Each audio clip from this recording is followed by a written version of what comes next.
एक राजा ने एक फकीर से कहा, इस दीवार पर कुछ ऐसा लिखो कि खुशी में पढ़ूं तो दुख हो और दुख में पढ़ूं तो खुशी हो। फकीर ने लिखा, ये वक्त भी गुजर जाएगा। अफसोस उन आँखों पर जो सिर्फ वही देखे जो वो देखना चाहती हैं। अफसोस उन कानों पर जो वही सुनते हैं जो वो सुनना चाहते हैं। अफसोस उन जुबान पर जो सिर्फ अपने फ़ायदे में बोले। मुस्कुराओ कि रोने के लिए कोई दिन नहीं बना। उड़ो कि उड़ने का हक सिर्फ परिंदों को नहीं। और ऐसे खिलो और महको कि तुमसे बेहतर गुल इस पूरे गुलिस्तान में नहीं। किसी भी बात से कभी निराश मत होना। अगर तुमसे एक तारा गुम हो गया है तो क्या हुआ, पूरा आसमान तारों से भरा है।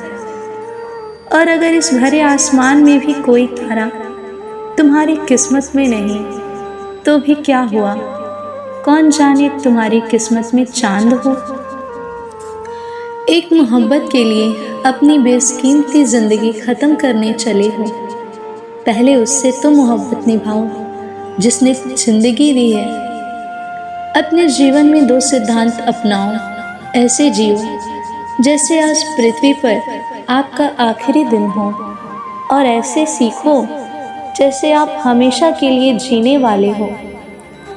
मीठा सबसे बोलिए, सुख उपजे चहुओर, वशीकरण यह मंत्र है, ताज ये वचन कठोर। सबसे मीठा बोल बोलना चाहिए, इससे सब तरफ सुख और शांति रहती है। बोलने वालों को भी संतुष्टि और सुनने वालों को भी संतुष्टि। मीठे बोल वशीकरण मंत्र की तरह किसी को भी अपने वश में कर लेते हैं। इसलिए कठोर वचनों का त्याग करके मीठे वचन बोलो।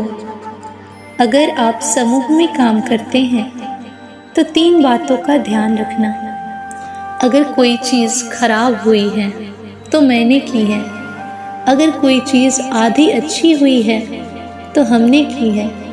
और अगर कोई चीज़ सच में अच्छी हुई है तो आपने की है। एक समूह को जिताने के लिए यह एक मंत्र की तरह काम करता है। जो देता है उसे कभी याद नहीं रखना चाहिए, और जो लेता है उसे कभी भूलना नहीं चाहिए। एक बार एक आदमी अपना सामान उठाने के लिए एक कुली लेता है। जब वो कुली को पैसे देने के लिए अपनी जेब टटोलता है तो उसे पता चलता है कि उसकी जेब कट चुकी है। कुली उसके चेहरे के भाव पढ़ लेता है और कहता है, चिंता मत करो साहब, आज मैं सोचूंगा कि मैं बिना कुछ पाने की आशा में किसी की मदद किया हूँ। अगर मैं किसी की मदद भी नहीं कर सकता तो मैं काहे का इंसान। कई महीने गुजर गए। फिर एक दिन वो आदमी उस कुली का घर ढूंढकर उसके घर गया। दरवाज़ा खटखटाया तो दरवाज़ा कुली के बेटे ने खोला।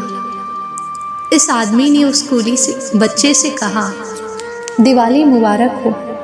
पर वो बिना अपना नाम बताए एक बड़ा सा उपहार और कुछ पैसे उस बच्चे को दे देता है। याद रखना कि दो पर याद ना रखो, और लो पर कभी भूलो मत। किसी ने एक संत से पूछा, महात्मन, हम ईश्वर के आगे सर क्यों झुकाते हैं? संत ने बहुत प्यारा जवाब दिया, हमारी सारी चिंताएं हमारे मस्तिष्क में निवास करती हैं, और जब हम ईश्वर के आगे अपना सर झुकाते हैं तो वो चिंताएं हमारे मस्तिष्क से ईश्वर के चरणों में पहुंच जाती हैं और हम चिंताओं से मुक्त हो जाते हैं। जीवन बहुत छोटा है, उसे जियो। प्रेम दुर्लभ है, उसे पकड़ कर रखो। क्रोध व्यर्थ है, उसे छोड़ दो।